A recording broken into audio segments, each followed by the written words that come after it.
சிவாய நம. திருச்சிற்றம்பலம். ஞானாசிரியராகவும் ஞான குருவாகவும் எம்மை வழி நடத்தும் நம்பி ஆரூரர் திருவடிகளையும் அண்ணாமலை பெருமான் திருவடிகளையும் மனம் மொழி மெய்களால் வணங்கி மகிழ்கின்றேன்.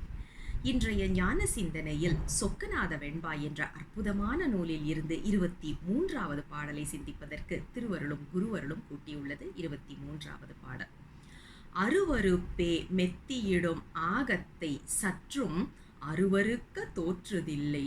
ஐயோ, அருவருக்க தோற்றியிடாது என்ன வினை துய்ப்பித்து அறுப்பதற்கோ சாற்றியிடாய் சொக்கநாதா. என்ன அழகான ஒரு பாடல் பாருங்களேன். அதாவது நாம எல்லாரும் இன்றைய காலகட்டத்தில் அழகாக நம்மை பொருத்தி பார்க்கக்கூடிய ஒரு பாடல் என்று சொன்னால் அது மிகையாகாது. ஏன் அப்படின்னா, இதுல பாருங்க, இந்த உடல் அப்படிங்கிறது என்னது அப்படின்னா அருவருப்பே மிகுதியாக இருக்கக்கூடிய ஒரு விஷயம். யோசிச்சு பார்த்தோம்னா, ஒரு அடி பட்டுருச்சுன்னா அந்த இடத்த நாமளே பார்க்கறதுக்கு அருவருப்பு படுறோம் இல்லையா? ஐயோ அப்படின்றோம். ஏன் அப்படின்னா, அந்த தோல் லேசா விலகிச்சுன்னா போதும், அவ்வளவு அருவருப்பா இருக்கிறத நாமளே பார்க்குறோம். ஒருத்தர் அடிபட்டு இருந்தாங்கன்னா முகம் சுளிக்கிறோம். முகம் சுழிச்சிட்டு தான் அங்கே போகிறோம். நம்மளுக்கே அடிபட்டிருந்தா கூட முகம் சுழிக்கத்தான் செய்கிறோம். நம்மளுடைய புண்ணை பார்த்து பார்த்து ஆத்தாமையில் தான் நாம் தவிக்கிறோம். ஒன்றும் கிடையாது. யோசிச்சு பார்ப்போமே. திருநீர் வைக்கிறோம், சிவபூசை நான் உலகில் இருக்கவங்களை பற்றியே பேசலை, சிவபூசையே செய்துட்ருக்குறோன்னு வைப்போம். சிவபூசை நல்லா அழகாக திருநீர் குழைச்சி பூசுகிறோம். எல்லாம் முடிஞ்சது, சிவபூசை எல்லாம் முடிஞ்சு சாமி அழகாக பெட்டகத்தில் வச்சு எடுத்து வச்சதுக்கப்புறம் நிறைவாட்டி எழுந்திருக்கிறோம். எழுந்த முதல் வேலை என்ன பண்ணுறோம்? கண்ணாடியில் போய் நின்று பார்க்குறோம்.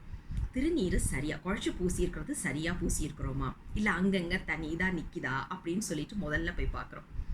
திருநீர் ஏன் பூசுகிறோம், திருநீர்னா என்ன அப்படிங்கிற அந்த தாத்பரியமே நமக்கு தெரியும்.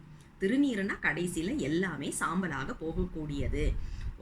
பெருமானிடம் சென்று சேர வேண்டியதற்காக நாம் இந்த உடலை தயார் செய்யணும், மனசை தயார் செய்யணும்.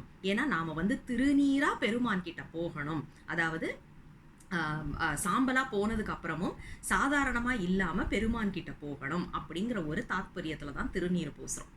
ஆனால் அதை பூசிட்டு நேராக கண்ணாடியில் தான் போய் முதல்ல நின்று பார்க்குறோம்.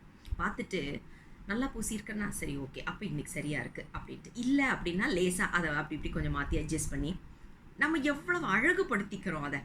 இந்த உடல் இப்படி சாம்பலாக போக போகுது அப்படிங்கிற எண்ணம் நமக்கு அந்த நேரத்தில் வருதா அப்படின்னா விரல் விட்டு எண்ணிடலாம். எத்தனை பேருக்கு வருதுன்னா நாமளே ஒரு சுய பரிசோதனை செய்து பார்க்க வேண்டியது தான். இந்த உடல் அருவருக்கத்தக்க ஒன்று அப்படிங்கிறது நம்ம எல்லாருக்குமே தெரிகின்றது. ஆனால் உள்வாங்க மறுத்து விட்டு இருக்கின்றோம். இப்போ அதை சாமி கிட்ட அப்படியே குரு முதல்வர் கேட்குறாரு, ஏன் சாமி, இது அருவருக்க வேண்டிய விஷயம் தானே, இது நீயே எங்களுக்கு எத்தனை இடங்கள்ல சொல்லி புரிய வைக்கிற. திருமுறைகள் ஆகட்டும், சித்தாந்தம் ஆகட்டும், ஒவ்வொரு இலக்கியம், எந்த இலக்கியம் எடுத்தாலும் அதுல நிலை இல்லாமை, இளமை நிலையாமை, அதே மாதிரி உயிர் நிலையாமை, உயிர்னா இந்த உடல் நிலையாமை, இதெல்லாம் நாம பார்த்துக்கிட்டு இருக்கிறோம். அப்ப இவ்வளவையும் சொல்ற நீயே ஏன் எங்களுக்கு இது நிலை இல்லாதது, இது அருவருக்கத்தக்கது, தக்க வேண்டியது அப்படிங்கிறத நீ ஏன் எங்களுக்கு புரிய வைக்க மாட்டேங்கிற அப்படின்னு பெருமான் கிட்டேயே கேள்வி கேட்டு நின்னா அதுக்கு அடுத்தது பதில் செய்ய. ஏன்னா நம்ம பெருமான் தான், நீங்கள் என்ன கேட்டாலும் பேசாமல் இருப்பார், அவரை திட்டினாலும் பேசாமல் இருப்பார், புகழ்ந்தாலும் பேசாமல் இருப்பார், நன்றி சொன்னாலும் பேசாமல் இருப்பார், அடிச்சு புடுங்கினாலும் பேசாமல் இருப்பார். அந்த மாதிரி ஒரு சாமி. ஏன்னா அவர் கருணையே வடிவானவர். அதான் சாமி கிட்ட போய், ஏ சாமி, நீ என்னை ஏன் உடம்ப அருவருக்க விடாமல் பார்த்துக்கிற? இந்த தனுகரண புவன போகம் கொடுத்தது நீ தானே, எதுக்கு கொடுத்த? என் வினையை கழிக்கிறதுக்கு தானே கொடுத்த. அப்போ எனக்கு அதன் மேலே வெறுப்பு ஏற்படுத்தணும் இல்லை? ஓஹோ, எனக்கு இப்போ புரியுது. எங்க அருவருப்பை ஏற்படுத்திட்டா நான் இதுல இருந்து விலகணும்னு நினைச்சு என்னுடைய வினையை துய்ப்பிக்காமல் விடுவேனோ என்பதற்காக நீ அந்த எண்ணத்தை உனது திரோதான சக்தியினால மறைத்து வைத்திருக்கின்றாயா என்று பெருமானிடமே கேள்வி கேட்டு நிற்கின்றார். பெருமான் என்ன செய்தாலும் கருணை. அதை தான் இந்த இடத்துல நாம பார்க்கணும். அவருக்கு நம்மளை இந்த உடம்பை வெறுக்க வைக்கிறாரு அப்படின்னாலும் அவருடைய கருணை. இந்த உடம்பு மேல நம்மளுக்கு ஈர்ப்பை கொடுத்து இதை பத்திரமா பாதுகாக்க வேண்டும் என்ற ஒரு எண்ணத்தை கொடுத்தாலும் அதுவும் கருணை. ஏன்னா நம்மளுக்கு இன்னும் நிறைய வினை இருக்கு. அந்த வினையை அனுபவிக்கிறதுக்கு இந்த ஒரு உடம்பு தேவைப்படுது. அப்ப நம்மளை அந்த அந்த வெறுப்பை கொடுத்துடாமலும் பார்த்துக்கிறது யாருன்னா பெருமான். ஆனா இதை நாம் புரிந்து கொள்ள வேண்டும். சாமி, எவ்வளவு கருணை உனக்கு, நீ என்ன செய்தாலும் அது கருணை என்பதை இப்போது எனக்கு புரிய வைக்கின்றாய். இந்த உடல் மேல் எனக்கு அருவருப்பு வரல. ஏன்னா இன்னும் எனக்கு வினை இருக்கு அப்படிங்கிறத நீ புரிய வைக்கிற.